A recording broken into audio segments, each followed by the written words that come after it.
ஜெபம் செய்வோம். அன்பும் இரக்கமுள்ள தகப்பனே, உம்மை நன்றியோடு ஸ்தோத்தரிக்கிறோம், உம்மை துதிக்கிறோம், ஸ்தோத்தரிக்கிறோம். எல்லாரும் சேர்ந்து ஆண்டவருக்கு நன்றி செலுத்துங்க பார்க்கிறோம். உள்ளத்தின் ஆழத்திலிருந்து ஆண்டவர் உங்களுக்கு செய்த நன்மைகள், செய்ய போகிற நன்மைகள், செய்து வந்த நன்மைகள் எல்லாவற்றுக்காக நன்றி செலுத்துங்க பார்ப்போம்.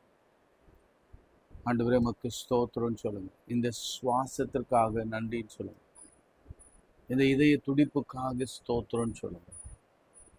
இந்த உடல் உறுப்புகள் எல்லாம் சீராக இயங்குவதற்காக ஸ்தோத்திரம். ஆண்டவரே, நீ சொன்னீர் உங்க தலையில் இருக்கிற முடிகள் எல்லாம் எண்ணப்பட்டிருக்கிறது. அந்த ஒரு முடி கூட பிதாவின் சித்தம் இல்லாமல், அப்பாவின் சித்தம் இல்லாமல், இயேசுவின் அதிகாரம் இல்லாமல், அத்தாரிட்டி இல்லாமல், அவருடைய அனுமதி இல்லாமல் கீழே விழாது என்று சொல்லியிருக்கிறீரே, உமக்கு ஸ்தோத்திரம். ஆண்டவரே, நாங்கள் நிற்பதும் சேர்ந்து சொல்லுங்க. நாங்கள் நிற்பதும் நிர்மூலமாகாமல் இருப்பதும் கர்த்தருடைய கிருபையே. உம்முடைய இரக்கங்களுக்கு முடிவில்லை. அவை காலைதோறும் புதிதாக இருக்கிறதுக்காக ஸ்தோத்திரம். ஆண்டவரே, உம்மை நாங்கள் ஆயத்தத்தோடு தினந்தோறும் காத்திருக்கிறோம். இன்னைக்கு என்ன பேச போறீங்க, இன்னைக்கு என்ன ஆசீர்வாதம் இருக்கு, இன்னைக்கு என்ன சுகம் இருக்கு, இன்னைக்கு என்ன அற்புதம் இருக்கு என்று நாங்கள் ஆவலாய் காத்திருக்கிறோம். விடிய காலத்து ஜாமக்காரரை போல, எப்பொழுது விடியும் என்று காத்திருக்கிற ஜாமக்காரரை போல நாங்கள் காத்திருக்கிறோம். இந்த நாளிலே நல்லபடியாக எங்கள் பொழுது விடிந்து, எங்கள் வாழ்க்கையில ஒரு விடிவெளி தோன்றி, எங்கள் வாழ்க்கையில ஒரு சூரியன் உதித்து, எங்கள் சரீரத்தில் ஒரு அற்புதம் நிகழ்ந்து, எங்கள் குடும்பத்தில், எங்கள் பேர பிள்ளைகள், எங்கள் பெற்றோர்கள் மத்தியில, கணவன் மனைவி மத்தியில ஒரு பெரிய அதிசயம் நடக்க இந்த நாளை நீர் முன்குறித்திரே. உமக்கு ஸ்தோத்திரம். ஸ்தோத்திரம். உணவுக்கா ஸ்தோத்திரம், இருப்பிடத்துக்கா ஸ்தோத்திரம், நீர் கொடுத்த வாகனங்களுக்காய் ஸ்தோத்திரம், வேலைக்காய், ஊழியத்திற்காய் ஸ்தோத்திரம், எல்லாத்துக்காய் ஸ்தோத்திரம் சொல்லுங்க. நடக்க முடியுதே ஆண்டவர், உமக்கு ஸ்தோத்திரம். அப்பா, திருமண காரியங்களை ஒழுங்கு பண்ணுகிறீர, உமக்கு ஸ்தோத்திரம். குழந்தை பாக்கியத்தை கொடுக்கிறீரே, உமக்கு ஸ்தோத்திரம். எல்லா பலவீனத்திலிருந்து, நோய்களிலிருந்து எங்களை விடுதலையாக்கி, எங்கள் புராணனை அழிவுக்கு விலைக்கு மீட்டு, நன்மையினாலே கிருபையினாலே எங்களை முடிசூட்டுகிறீரே, உமக்கு ஸ்தோத்திரம். நன்மையும் கிருபை உங்களை தொடரும் என்று சொன்னீரே, உமக்கு ஸ்தோத்திரம். இயேசுவின் நாமத்தில் ஜெபிக்கிறோம் நல்ல பிதாவே, ஆமென். உன்னதமானவரின் உயர் மறைவில் இருக்கிறவர் என்ற பாடலில் ஒரு 3 சரணங்களை நாம் பாடுவோம். உன்னதமானவரின் உயர் மறைவில் இருக்கிறவன், சர்வ வல்லவரின் நிழலில் தங்குவான், இது பரமசிலாக்கியவே. சர்வ வல்லவரின் நிழலில் தங்குவான், இது பரமசிலாக்கியமே. பாடுங்க. அவர் சட்டையின் கீழ் அடைக்கலம் புகவே, தம் சிறகுகளால் மூடுவார். அவர் சட்டையின் கீழ் அடைக்கலம் புகவே, தம் சிறகுகளால் மூடுவார். தேவனின் அடைக்கலமே, என் கோட்டையும் அரணும் அவர். அவர் சத்தியம் பரிசயம் கேடகமா, என் நம்பிக்கையும் அவரே.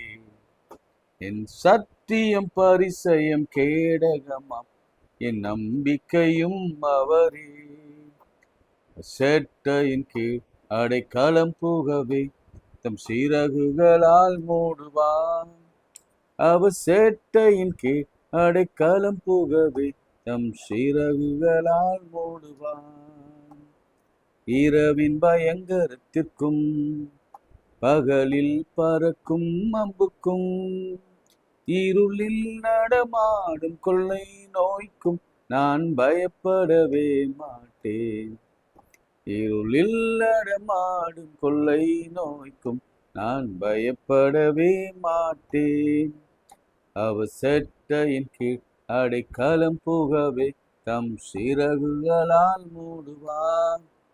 அவர் சட்டையின் கீழ் அடைக்கலம் புகவே, தம் சிறகுகளால் மூடுவார். 1000 10,000 பேர்கள் உன் பக்கம் விழுந்தாலும், அது ஒரு காலத்தும் உன்னை அணுகிடாதே, உன் தேவனும் தாவரமே. அது ஒரு காலத்தும் உன்னை அணுகிடாதே, உன் தேவனும் தாவரமே. அவர் சேட்டையின் கீழ் அடைக்கலம் புகவே தம் சிறகுகளால் மூடுவார். அவர் சேட்டையின் கீழ் அடைக்கலம் புகவே தம் சிறகுகளால் மூடுவார். கைகளை உயர்த்து, நல்ல கைகளை உயர்த்து. இப்ப நீங்க கைகள் உயர்த்துறதின் அர்த்தத்தையும் அதனுடைய முக்கியத்துவத்தையும் உணர்ந்திருக்கிறபடினால தைரியமா இருக்கிற இடங்களிலே கைகளை உயர்த்தி ஆண்டவர் நோக்கி, ஆண்டவரே உதவி செய்யுங்க, கெஞ்சுங்க. ஆண்டவரே எங்களுக்கு குழந்தை தாங்க, கெஞ்சுங்க. எங்க பிள்ளைகள் ஆசீர்வதிங்க, கெஞ்சுங்க. ஜெயம் கொடுங்க, வேலை கொடுங்க, வேலை வாய்ப்புக்கு வழியை ஏற்படுத்தி கொடுங்க.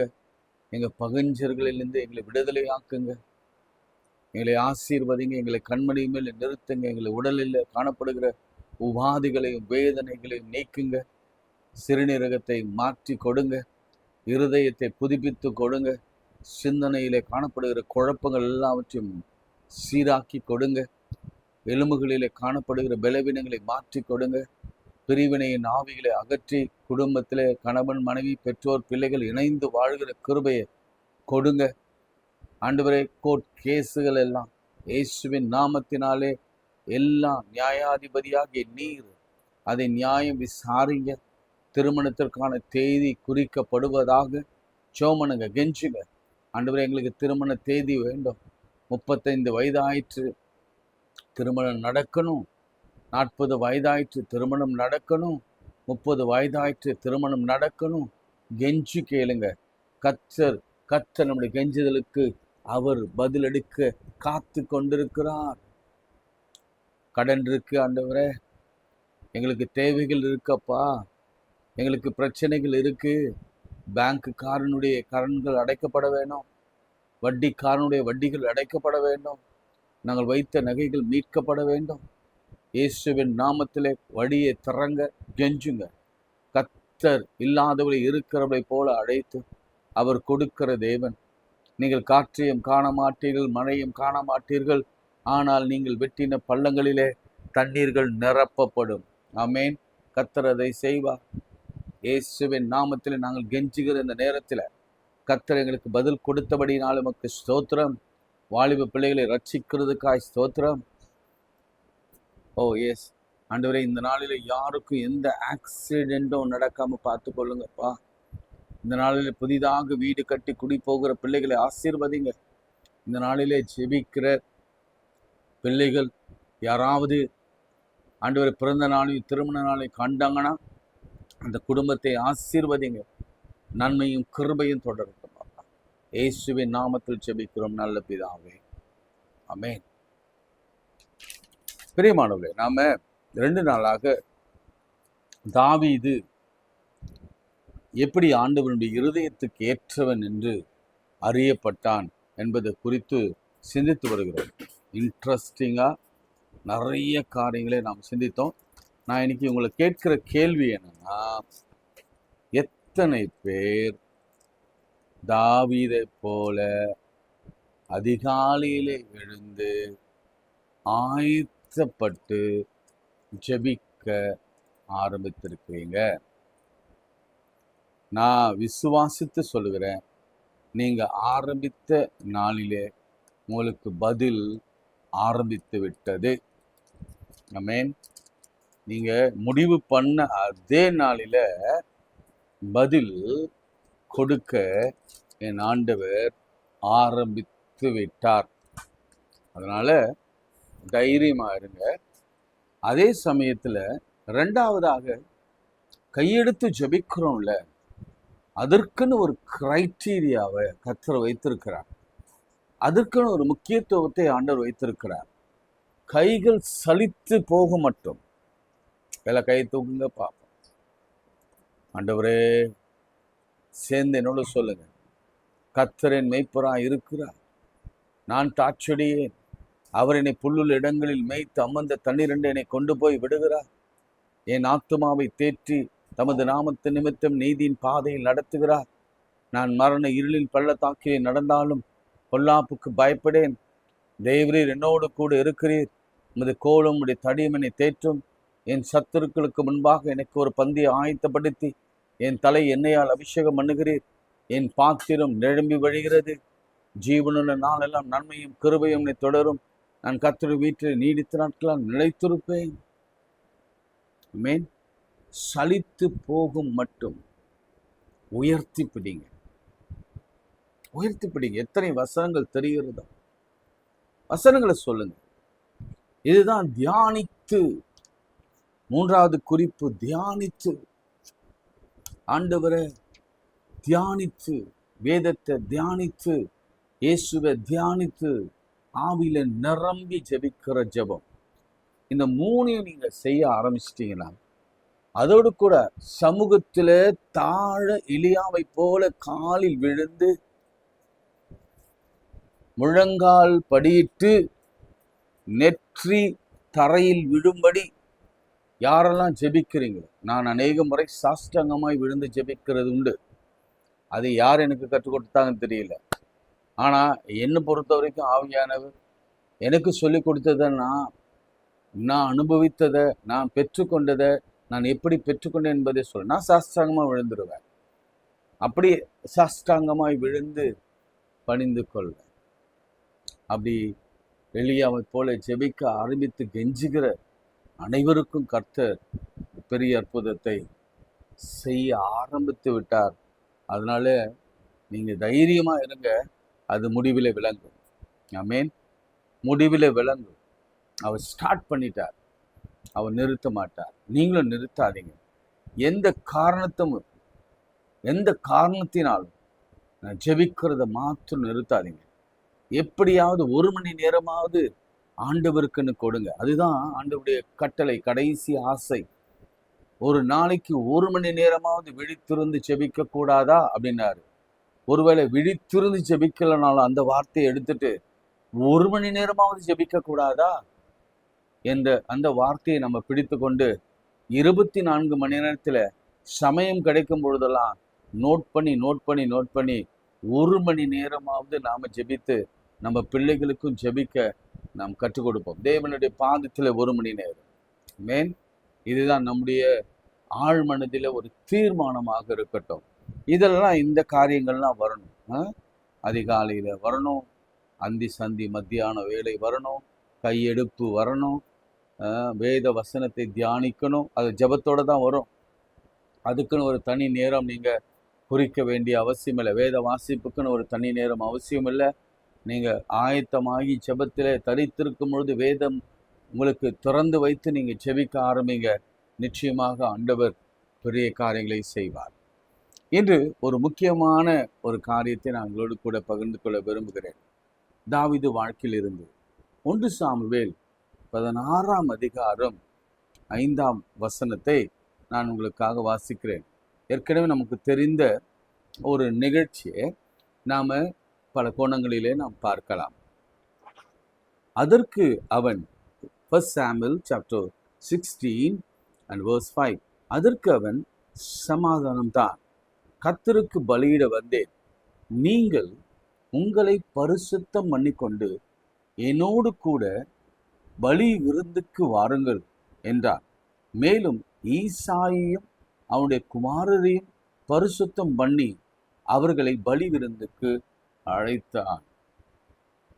சாமுவேல் கர்த்தருடைய வார்த்தைக்கு நங்க சவுல் தள்ளிவிடப்பட்டு இப்பொழுது தாவீதை ராஜாவாக மாற்ற வேண்டும் என்ற ஒரு ஆண்டவருடைய திட்டத்தில் தன்னை இணைத்து கொண்டு ஈசாய் வீட்டுக்கு புறப்பட்டு வருகிறார். இது எல்லாம் ஆண்டவருடைய கைடன்ஸ் தான். ஆண்டவர் அனுப்புகிறார். நான் காண்பிக்கிற வீட்டுக்கு போ, ஈசாய் வீட்டுக்கு போ, அங்கே நான் காண்பிக்கிறவனுக்கு நீர் அபிஷேகம் பண்ணு என்று சொல்லி ஆண்டவர் அனுப்புகிறார். சாமுவேல் வீட்டுக்கு வந்த பிறகு ஜனங்கள் எல்லாம் கூடி வந்துட்டாங்க. மூப்பர்கள், அங்கிருந்த மூப்பர்கள் எல்லாம் கூடி வந்துட்டு, ஐயோ, தீர்க்கதரிசி வந்தாலே ஆபத்து தான், பயம்தான். ஏன்னா தீர்க்கதரிசி வந்தாலே ஏதோ ஒரு காரியத்தை கர்த்தர் வெளிப்படுத்திருக்கிறார், அதை சொல்லதான் வந்திருக்கிறார் பொழுது. ஒருவேளை அழிவா, அல்லது ஆசீர்வாதமா, அல்லது சுகமா, அல்லது சமாதானமா, அல்லது வேதனையா, எதுன்னு தெரியலையே அப்படின்னு கலக்கத்தோட அவரை எதிர்பார்த்து வந்தாங்க. அப்படி வந்த பொழுது சாமுவேல் சொல்றாரு, இல்ல நான் வந்த காரியம் சமாதானமான காரியம். இன்றைக்கு முதல் குறிப்பு, இந்த காலையில கர்த்தருடைய தியானம், அதுல வருகிற வார்த்தை என்னன்னா, ஆண்டவர் சமாதானத்தின் செய்திய நம் அனைவருக்கும் சொல்லி அனுப்பி இந்த காலையில அதை கேட்கும்படி செய்கிறார். அது என்ன சமாதானமான செய்தி என்று எனக்கு தெரியாது. அது உடல் சுகத்தை குறித்ததான செய்தியாக இருக்கலாம், உங்கள் திருமண வாழ்க்கை குறித்ததான செய்தியாக இருக்கலாம், உங்கள் பிள்ளைகளின் திருமண வாழ்க்கையாக இருக்கலாம், அல்லது பிரிந்த குடும்பங்கள் ஒன்றாக இணைவதாக இருக்கலாம், அல்லது வேலைக்கான நல்ல செய்தியாக இருக்கலாம், ப்ரமோஷனுக்கான ஒரு நல்ல செய்தியாக இருக்கலாம், டிரான்ஸ்ஃபருக்கான ஒரு நல்ல சுகமான சமாதானமான செய்தியாக இருக்கலாம். இல்லை உங்களுக்கு நாங்கள் டெஸ்ட் பண்ணிட்டோம், ரிசல்ட் எல்லாம் நார்மல், எல்லாம் நெல், எல்லாம் நெகட்டிவ் என்று சொல்கிற நல்ல செய்தியாக இருக்கலாம். சாமுவேல் சொன்னான், ஆமா சமாதானம்தான், சமாதானம்தான் கர்த்தருக்கு பலியிட வந்தேன் என்றான். சரி, இப்போ என்ன செய்ய சொல்றாரு பாருங்க. பரிசுத்தம் பண்ண சொல்றாரு எல்லாரையும். நல்லா கவனிங்க. இப்பதான் நான் ஒரு முக்கியமான தாவீதை குறித்த ஒரு செய்தியை நான் இதிலிருந்து தான் ஆரம்பிக்கிறேன். பரிசுத்தம் பண்ண சொல்லிட்டு ஈசாயை கூப்பிடுறார். ஈசாயின் பிள்ளைகளை இவரே பரிசுத்தம் பண்ணுகிறார். பரிசுத்தம் பண்றாரா? அப்புறம் அடுத்து எல்லாரும் அவனுக்கு முன்பாக நடக்க பண்ணுகிறார், கடக்க பண்ணுகிறார். ஒவ்வொரு முறையும் முதல்ல ஒரு பெரியவன் வரான், வந்தவுடனே இவன் தானா அப்படின்னு ஆண்டவரிடத்துல கேட்கிறார். அதற்கு சாமுவேல் இல்ல அப்படின்னு சொல்றார். என்னது வாசிக்கிறேன். அவர்கள் வந்தபோது அவன் எலியாபை பார்த்தவுடனே கர்த்தரால் அபிஷேகம் பண்ணப்பட்ட இவன்தான் ஆக இருக்கும் என்றான். கர்த்தர் சாமுவேலை நோக்கி, நீ இவன் முகத்தையும் என்னுடைய சரீர வளர்ச்சியும் பார்க்க வேண்டாம், நான் இவனை புறக்கணித்தேன். மனுஷன் முகத்தை மனுஷன் பார்க்கிறபடி நான் பாரேன், மனுஷன் முகத்தை பார்ப்பான், கர்த்தரோ இருதயத்தை பார்க்கிறார். சரிங்களா? அப்படி அவர் நான் புறக்கணித்தேன், நான் இவனை தெரிந்து கொள்ளவில்லை, நான் யாரையும் தெரிந்து கொள்ளவில்லை அப்படின்னு சொல்றாரு. அப்புறம்தான் என்ன சொல்றாருன்னா, உன் பிள்ளைகள் இவ்வளவுதானா என்று ஈசாயை கேட்டார். 11th verse. அதற்கு அவன், இன்னும் எல்லாரும் இளையவன் ஒருவன் இருக்கிறான், அவன் ஆடுகளை மேய்த்து கொண்டிருக்கிறான் என்றான். அப்பொழுது சாமுவேல் ஈசாயை நோக்கி, ஆள் அனுப்பி அவனை அழைப்பி அவன் இங்கே வரும் மட்டும் நான் பந்தி இருக்க மாட்டேன் என்றான். ஏற்கனவே உங்களோட நான் பேசியிருக்கிறேன். ஆளை அனுப்புங்க, தாவீதை அழைச்சிட்டு வாங்க. தாவீதை பற்றி உங்களுக்கு நான் சொன்ன பொழுது அவன் சிவந்த மேனி, அழகிய கண்கள், சௌந்தரியம் உள்ளவனாக இருந்தான் என்று நான் உங்களுக்கு சொன்னேன். இப்ப அதே தாவீது ஆடு மேய்த்து கொண்டிருக்கும் பொழுது எப்படி இருந்திருப்பான் என்று நீங்க சற்று நீங்க கொஞ்சம் யோசித்து பாருங்க. இப்போ அவர் சொல்றாரு, சாமுவேலு, தாவீது வரும் வரைக்கும் நான் பந்தி இருக்க மாட்டேன், அப்படின்னா நான் உட்கார மாட்டேன் அப்படின்னு சொல்லிட்டு எங்க சீட்ல உட்காராம அவர் போய் ஓரத்துல நின்றுட்டார். ஆள் அனுப்பி அவனை அனுப்பித்தார்கள். அவன் சிவந்த மேனியும் அழகிய கண்களும் நன்கு ரூபமாய் இருந்தான். அப்பொழுது கர்த்தர், இவன்தான், நீ எழுந்து இவனை அபிஷேகம் பண்ணு என்றார். அப்பொழுது சாமுவேல் தைல கொம்பை எடுத்து, கவனிச்சிங்களா? அன்னைக்கு சொன்னல, சவுலுக்கு தைல குப்பி, ஆனா தாவீதுக்கோ தைல கொம்பை எடுத்து அவனை அவன் சகோதரர் நடுவிலே அபிஷேகம் பண்ணினான். அந்நாள் முதற்கொண்டு கர்த்தருடைய ஆவியானவர் தாவீதின் மேல் இறங்கினார். சாமுவேல் எழுந்து ராமாவுக்கு போய்விட்டான். ஐயா, இதெல்லாம் எங்களுக்கு தெரியும், நிறைய தடவை படிச்சிட்டோம் அப்படின்னு நினைக்கிறீங்கல்ல. ஒரு முக்கியமான செய்தியை மாற்ற, வித்தியாசத்தை மாத்திரம் நான் சொல்லிட்டு நான் அடுத்த பாயிண்ட்டுக்குள்ள கடந்து போகிறேன். சாமுவேல் அந்த ஊருக்கு வந்த பொழுது அந்த மூப்பர் எல்லாரையும் பரிசுத்தம் பண்ண சொன்னார். சாமுவேலே ஈசாயும் ஈசாயின் பிள்ளைகளையும் பரிசுத்தம் பண்ணினான். ஆனால் தாவீது வந்த பொழுதோ பரிசுத்தம் பண்ண சொல்லவில்லை, ஆடையை மாற்ற சொல்லவில்லை, அவனுடைய சிகை அலங்காரம் செய்யப்படவில்லை. டோட்டலா சொல்ல போனா இந்த பரிசுத்தம் என்ற வார்த்தையே, பண்ணிக்கொள்ளுங்க அப்படின்ற வார்த்தையே அங்க விடமில்லை. அதற்கு என்ன காரணம்? இங்கதான் ஒரு வித்தியாசத்தை நீங்க புரிஞ்சு கொள்ள வேண்டும்.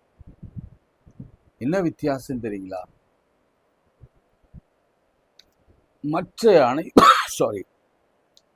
மற்ற சகோதரர்கள் அனைவரும் ஒரு சூழ்நிலை வந்தது. அந்த சூழ்நிலைக்காக தங்களை பரிசுத்தம் பண்ணி கொண்டார்கள். என்ன சூழ்நிலை? ராஜாவாக வேண்டும் என்ற ஒரு சூழ்நிலை. ஒருவேளை சாமுவேல் வந்தா அதுதான் அர்த்தம். அல்லது ஒரு பதவி கிடைக்க போகுது, அதுக்காக பரிசுத்தம் பண்றேன். அல்லது ஒரு வேலை கிடைக்க போகுது, அதுக்காக நான் பரிசுத்தம் பண்றேன். ஒரு திருமணம் நடக்க போகுது, அதுக்காக நான் பரிசுத்தமா இருப்பேன். ஆண்டவரிடத்துல ஏதாவது நான் பெற்றுக்கொள்ள வேண்டும், அதற்காக நான் பரிசுத்தமா இருப்பேன். ஃபார் டைம் சேக். வித்தியாசத்தை புரிஞ்சுக்கணும். இந்த அண்ணன்மார்கள் எல்லாம் அந்த சூழ்நிலைக்காக தங்களை பரிசுத்தம் பண்ணிக்கொள்ள அனுமதித்தார்கள், பரிசுத்தம் பண்ணிக்கொண்டார்கள். அவங்க ஏதோ ஒரு காரணத்தை தேடி பரிசுத்தம் பண்ணிக்கொண்டார்கள், காரணத்திற்காக பரிசுத்தம் பண்ணிக்கொண்டார். வேற சாமுவேல் தாவீதை பார்க்கும் பொழுது கர்த்தர் சொன்னார், ஏன் தாவீது அவன் உடல்ல சொல்றாரு, சிவந்த மேனி, அழகிய ரூபம், நல்ல அழகிய கண்கள், நல்ல ரூபமா இருக்கிறான். அவன் அகத்தோற்றம் மாத்திரமல்ல, மனுஷன் முகத்தை பார்க்கிறான், நான் இருதயத்தை பார்க்கிறேன். அவன் இருதயத்துல எப்பொழுதும் பரிசுத்தமா இருக்கிறான் என்று கர்த்தர் கண்டதனால, எப்பொழுதும் பரிசுத்தமா இருந்து ஆயத்தமா இருக்கிறான் என்று கர்த்தர் கண்டதனால, எப்பொழுதும் அவன் இந்த அரசாங்க ஊழியத்திற்கும் இந்த அபிஷேகத்திற்கும் இதுக்கு பாத்திரனா இருக்கிறான், எப்பொழுதும் ரெடியா இருக்கிறான். அபிஷேகம் பண்ண நமக்கு சில நேரங்களில் நம்ம பார்க்கலாம், நம்ம யாரா இருக்கிறோம்? தாவீதா இருக்கிறோமா, இல்லை தாவீது அண்ணங்க மாதிரி இருக்கிறோமா? ஏதாவது வேணும்னா பரிசுத்தம் பரிசுத்தம் பரிசுத்தம் பரிசுத்தம், வேணானா பரிசுத்தம் இல்லை பரிசுத்தம் இல்லை பரிசுத்தம் இல்லை. லிட்ரலி நாம தான் இல்லை. ஆண்டவரிடத்துல வேணும்னா பரிசுத்தம் பரிசுத்தம் பரிசுத்தம் பரிசுத்தம், வேணானா அரிசுத்தம் அசுத்தம் அசுத்தம் அசுத்தம். ஆண்டவரிடத்துல ஏதாவது பெற்றுக்கொள்ளணும்னா நான் இப்படிதான், ஐயோ பயந்து பயந்து பயந்து பயந்து. இதெல்லாம் ஆண்டவர் பார்க்கிறார். ஆண்டவர் இருதயத்தை பார்க்கிறார். அவர் மனுஷனை போல முகத்தை பார்க்கிறவர் அல்ல. ஃபர்ஸ்ட் பாயிண்ட் என்னன்னா, ஒரு வித்தியாசம் தாவீதுக்கும் அவனுடைய சகோதரருக்குள்ள வித்தியாசம் என்னன்னா, தாவீது he always prepared himself for the God's purpose. அவர் திட்டத்துக்கு அவன் எப்போதும் தயாராக இருந்தான். எப்படி தயாராக இருந்தான்? அவனை மாடு மேய்க்க அமைச்சாலும் சரி, ஆடு மேய்க்க அமைச்சாலும் சரி, கையில் ஒரு இன்ஸ்ட்ருமெண்ட்டை வச்சுக்கிட்டு கர்த்தர் என் மேய்ப்பராக இருக்கிறார், நான் மரண இருளின் பள்ளத்தாக்கில் நடந்தாலும் கர்த்தரை நான் எக்காலத்திலும் ஸ்தோத்திரிப்பேன். அவர் துதி எப்பொழுதும் என் வாயில் இருக்கும். எப்பொழுதும் கர்த்தரை குறித்த சிந்தனை, எப்பொழுதும் கர்த்தரை குறித்ததான பாடல்கள், எப்பொழுதும் மியூசிக், எப்பொழுதும் துதி, எப்பொழுதும் ஆராதனை. அப்படி ஒருவன் இருப்பான்னா அவனை கர்த்தர் நிச்சயமாக ஒரு உயர்ந்த ஸ்தானத்துக்கு கொண்டு போகும்படியா அவர் அபிஷேகம் பண்ணுவார். எழுதி வைத்துக் கொள்ளும். எப்பொழுதும் இருக்கணும். ஏதோ ஏதோ ஏதோ என்ன செல்வோம், திடீர்னு ஒரு நாள் அப்படியே மழை வந்து திடீர்னு அப்படிலாம் போறதெல்லாம் இல்லை. எப்பொழுதும் எப்பொழுதும் எப்பொழுதும் எப்பொழுதும். இதுதான் சவுலுக்கும் தாவீதுக்கும் உள்ள வித்தியாசமாகவும் இருந்தது. ஆமென். ரைட். எதிர்பாராத சமயத்துல நீங்க ஃபர்ஸ்ட் ஆண்டுடைய சமாதானத்தை பெற்றுக்கொள்ளலாம். ரெண்டாவது நம்ம ஆயத்தமா இருந்தோம்னா எப்பொழுதும் ரெடியா இருக்கும். ரொம்ப பெர்ஃபெக்டா ரெடியா இருக்க முடியுமா அப்படின்னா எஸ், ட்ரை பண்ணலாம். எப்பொழுதும் அலர்ட்டா இருக்கணும். ஆண்டவர் சொன்னார், எப்போதும் விழித்திருங்க, எப்பொழுதும் அலர்ட்டா இருங்க, எப்பொழுதும் தியானித்துக் கொண்டிருங்க, எப்பொழுதும் ஜெபித்துக் கொண்டிருங்க, எப்பொழுதும் சந்தோஷமா இருங்க. எஸ், உலக வேலை இருக்கு, உண்மைதான். அதற்கான நேரங்கள் இருக்கிறது.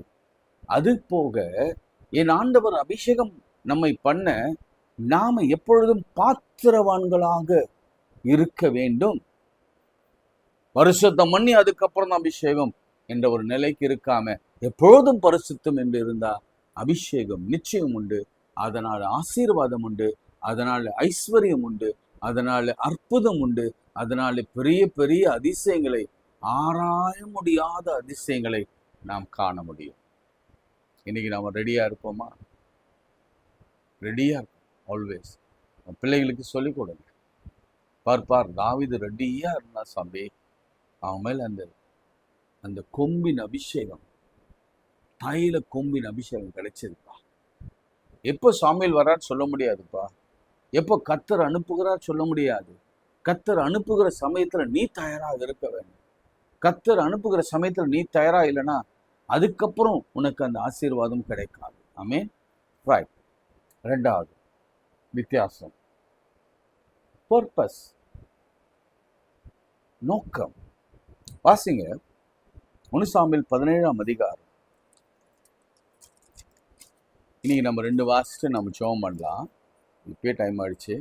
17ஆம் அதிகாரம் வசனம் 25, 27, 30 பார்க்கலாம். 25, 27, 30. அந்த நேரத்தில் இஸ்ரவேலில் வந்து நிற்கிற அந்த மனுஷனை கண்டீர்களா? இஸ்ரவேல் நிந்திக்க வந்த மனுஷன்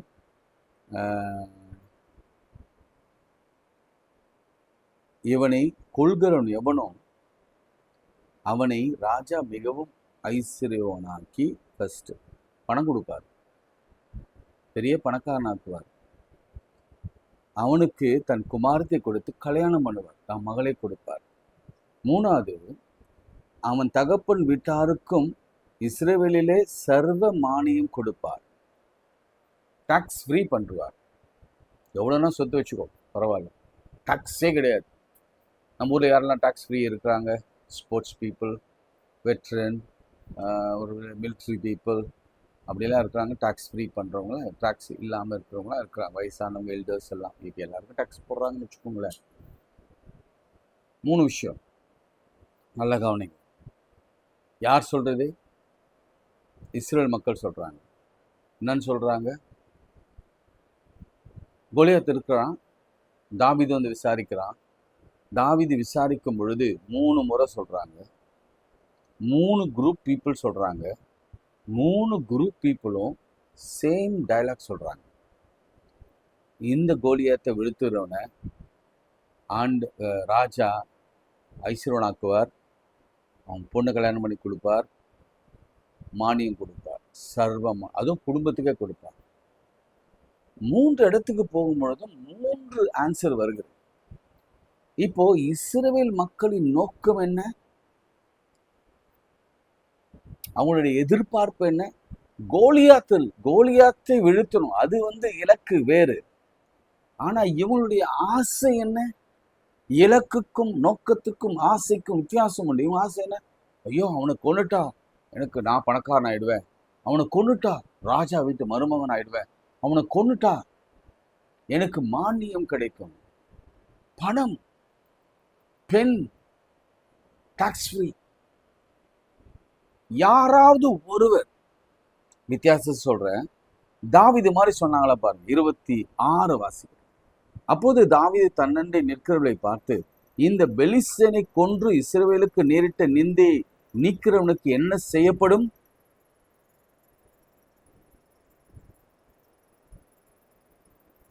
அப்படின்னு சொல்லிட்டு அவன் சொல்றான், ஜீவனுள்ள தேவனுடைய சேனைகளை நிந்திக்கிறதுக்கு விருத்த சேதனம் இல்லாத இந்த பெலிஸ்தன் எம்மாத்திரம் ஜீவனுள்ள சேனைகளின் தேவனாகிய ஜீவனுள்ள தேவனுடைய சேனைகளை நிந்திக்கிறதற்கு விருத்த சேதனம் இல்லாத இந்த பெலிஸ்தியன் எம்மாத்திரம்.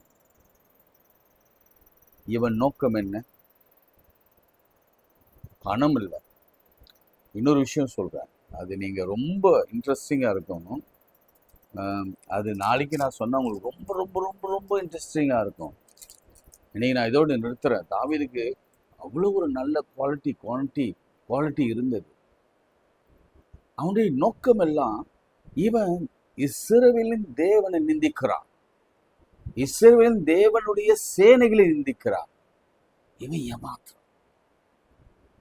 மற்றவங்களெல்லாம் ஐஸ்வர்யம், மற்றவங்களெல்லாம் பெண், மற்றவர்களெல்லாம் மானியம் அல்லது வரி.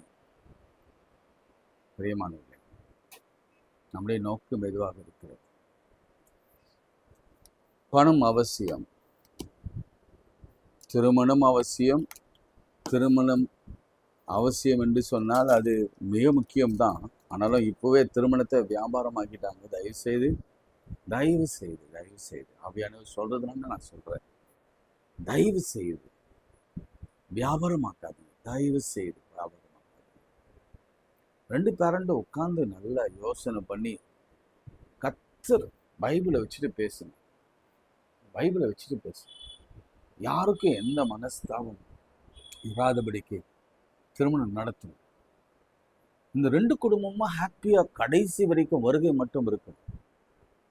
அதுதான் நம்ம இலக்கா இருக்கணும். பணம் அல்ல, நகை அல்ல, கோல்டு இல்லை, சில்வர் இல்லை, கல்யாணம் இல்லை, சாப்பாடு இல்லை. இந்த 2 பிள்ளைகள் சந்தோஷமா இருக்கும். இன்னைக்கு நம்முடைய நோக்கம் எல்லாம் எதுவா இருக்கு தெரியுமா? நோக்கம் எல்லாம் உலகம் சார்ந்து, பணம் சார்ந்து, உடல் சுகத்தை சார்ந்து. இப்படி நம்ம நோக்கம் இருந்தா, இன்டென்ஷன் இருந்தா, நமக்கு ஒன்றும் கிடையாது. தாவீதின் இன்டென்ஷிப் என்ன தெரியுமா? என்னாலே என் தேவன் நாமம் உயர்த்தப்பட வேண்டும். இவன் ஏமாத்துறங்க, நான் முடிக்கிறவன.